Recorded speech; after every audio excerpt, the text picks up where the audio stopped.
구독, 알림 설정까지 부탁드립니다. 오늘도 우리 사는 이야기 찾아주셔서 감사합니다. 사연자분이 보내주신 이야기 시작해볼게요. 안녕하세요. 저는 남편과 3년간 연애를 하고 20년째 결혼 생활을 하고 있는 평범한 주부예요.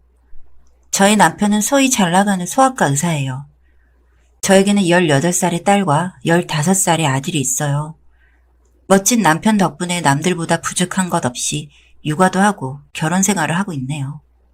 남편은 자기 자식들을 끔찍히 생각하여 다른 이들보다 더 좋은 것, 더 많은 것을 해주려 열심히 일을 하고, 저는 그러한 남편의 뒷바라지를 했죠. 단 하나 걸리는 건 소아과에서 같이 일하는 직원들이 저를 존중해주는 듯 하면서 살짝 무시하는 경향이 있다는 거예요.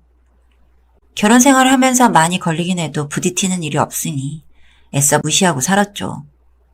한 번은 남편이 집에 물건을 놔두고 가서 제가 가져다 주러 소아과에 갔는데, 소아과에서 일하는 사람들이 저를 보고 깜짝 놀라는 거예요.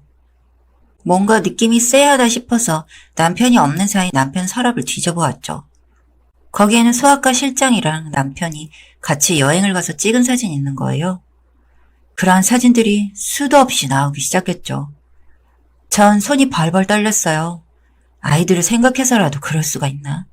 화가 나기 시작했고요. 저는 집에서만 아내였지 밖에서의 아내는 소아과 실장이었던 것이었어요. 그렇게 생각하니 소아과 사람들이 저에게 했던 은근한 무시들과 깜짝 놀라는 직원들의 표정이 이해가 가더군요. 당장이라도 소리 지르며 싸우고 싶었지만 아이들을 생각하고 제가 여기서 할 수 있는 것이 없다는 걸 알았기에 조심스럽게 사진을 찍기 시작했습니다. 인사도 제대로 하지 못하고 밖으로 뛰쳐나왔습니다. 집에 와서 혼자 곰곰이 생각해 보았습니다. 아이들에게 이 사실을 알릴지 아니면 저만 묻고 갈 일인지 한참을 생각했어요.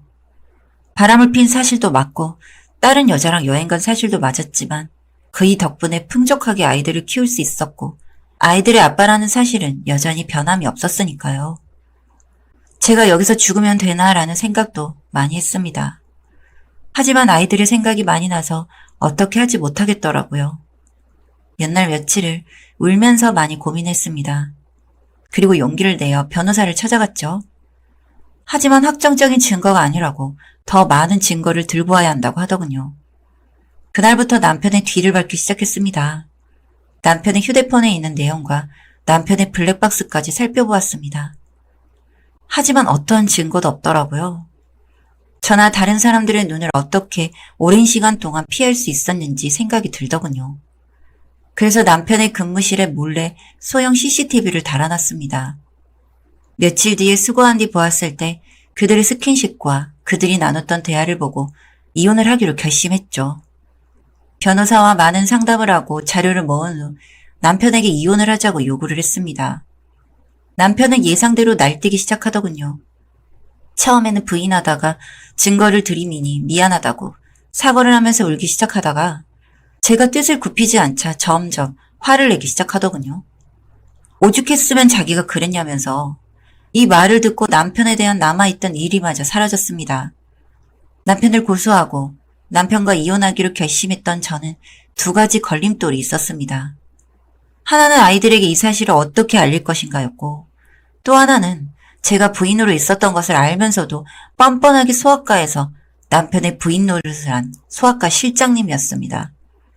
그 사실을 안 뒤부터는 남편의 소아과 근처도 가기 싫더라고요. 어떻게 하면 남편의 첩에게 본때를 보여줄지 고민을 많이 했습니다. 직장에 알리는 건 이미 알고 있으니 알리는 건 소용이 없을 것 같았습니다. 그래서 남편의 소아과 게시글에 글을 적기 시작했습니다. 소아과 의사와 실장이 바람을 피운다는 것으로요. 당연히 게시글을 많이 적으면 적을수록 소아과의 평판이 떨어지기 시작했습니다. 사람은 점점 오질 않게 되었고 남편은 그러한 상황을 보면서 저를 몰아붙이기 시작했습니다. 소아과의 불륜이라고 맘카페에 올라오기 시작했고 소아과 실장은 주변 동네에 소문이 퍼져 그만두게 되었습니다. 도망치듯이 떠난 소아과 실장은 절 향해 악담을 퍼붓기 시작하더군요. 남편은 손님이 점점 줄고 돈이 없게 되자 저에게 이제 당장 둘 생활비도 없다고 화를 내기 시작했습니다. 저는 끝을 생각했기 때문에 마음이 바뀔 일도 없었고 남편이 괘씸하기만 했습니다. 이렇게 모든 게 순조롭게 끝날 것이라고 생각했지만 남편은 다른 동네에서 병원을 차리게 되었고 거기서 소아과 실장을 다시 들인다는 소문을 들었습니다. 저와는 이혼소송을 준비 중이었기 때문에 법적으로는 아직 부부였죠. 남편은 저에게 잘못한 부분을 인정하고 위자료까지 넉넉히 챙겨줄 테니 양육권을 넘기라고 이야기했습니다. 돈 없는 엄마 밑에서 아이들을 키우는 것이 불쌍하다며 자기가 키운다고 당당하게 이야기하더군요. 사실 아이들에게는 말을 아직 하지 못했습니다. 아빠가 왜 소아과 병원을 그만두고 다른 곳을 알아보고 있는지, 바람이 났다는 사실조차도요. 제 마음으로는 둘 다 데리고 오고 싶었지만 저는 가정주부를 하고 있고 아이 아빠는 일산이 제가 남편보다 아이들에게 좋은 것을 더 못해준다는 생각이 들더군요. 양육권을 포기하는 것을 정말 죽어도 하기 싫었지만 저보다 능력 있는 남편을 보면서 고민으로 밤을 지새웠습니다. 이때는 남편도 남편이랑 다시 합친 소아과 실장보다도 아이들이 감당할 상처와 아픔이 먼저 눈에 밟혔습니다. 하지만 저는 이혼하기로 결심했고 언젠가는 아이들이 알아야 한다는 생각으로 아이들과 저녁을 같이 먹도록 했죠. 이 저녁 식사 자리에서 저는 다 이야기할 예정이었습니다. 한 가지 고민이 있다면 아이들에게 남편의 바람을 알릴지에 대한 것은 확신이 없었죠. 아직 어리기도 하고 이 이야기를 들으면 어떻게 반응할지 두려운 부분도 있었던 것 같아요. 저녁 식사를 가질 때 아이들에게 이야기를 해야지 하면서도 결국 바람 문제는 이야기하지 못했네요.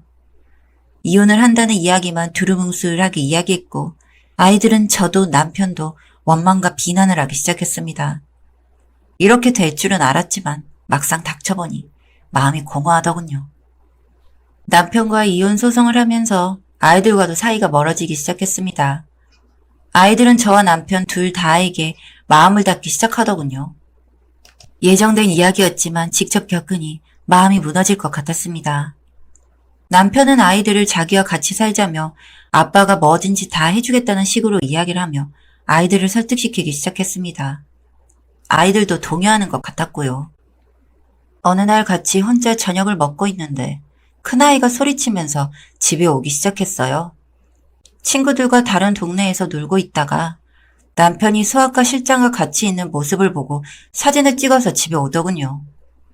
큰아이가 저에게 쏴붙이면서 사진을 보여주는데 저는 눈물밖에 나오지 않더군요. 큰아이는 저와 다르게 그 사실을 알자마자 자기 동생, 할머니, 할아버지, 저의 친정 부모님한테까지 다 알리면서 남편을 몰아붙이더군요. 남편은 전화를 받고 너무 당황하며 집에 가겠다고 이야기를 했습니다. 큰아이는 절 안으며 이것 때문에 이혼하냐고, 미안하다고 저를 안고 펑펑 울기 시작했습니다. 저도 큰아이를 안으며 펑펑 울었고요. 그 후 큰아이는 남편의 짐을 다 싸기 시작했습니다. 동생에게도 자기가 이야기했다며 아빠 따라가지 않을 테니 아빠는 이제 필요 없다고 남편의 짐을 집 밖으로 던져버렸습니다. 남편은 저에게는 꿇지도 않은 무릎을 집에 오자마자 아이들에게 꿇더군요. 친정 부모님과 시댁 부모님이 오셔서 한바탕 난리가 났습니다. 아이들은 남편을 무시하고 남편을 쳐다보지도 않았습니다. 시부모님이 오셔서 저에게 무릎 꿇으시며 미안하다고 오시더군요. 남편은 아이들과 떨어져 지내고 싶지 않은지 저에게 미안하다고, 잘못했다고, 다시는 안 그런다고 빌빌 기더군요. 제가 그렇게 이야기할 때는 듣지도 않은 사람이 아이들의 반응이 바뀌는 것을 보고 시원섭섭했어요. 억울하기도 하고 또 한편은 남편이 꼴 좋다고 생각했어요.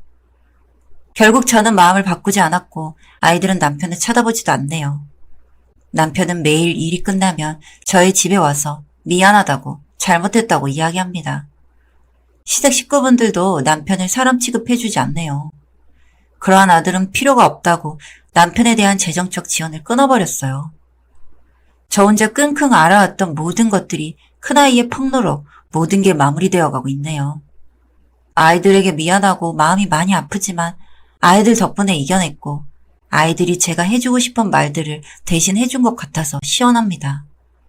아이들과 함께 남은 인생 보내려고 합니다. 저에게는 절 사랑해주고 지지해주는 아이들이 있으니까요. 사연은 여기까지였고요. 우리 사는 이야기 시청해주셔서 감사합니다.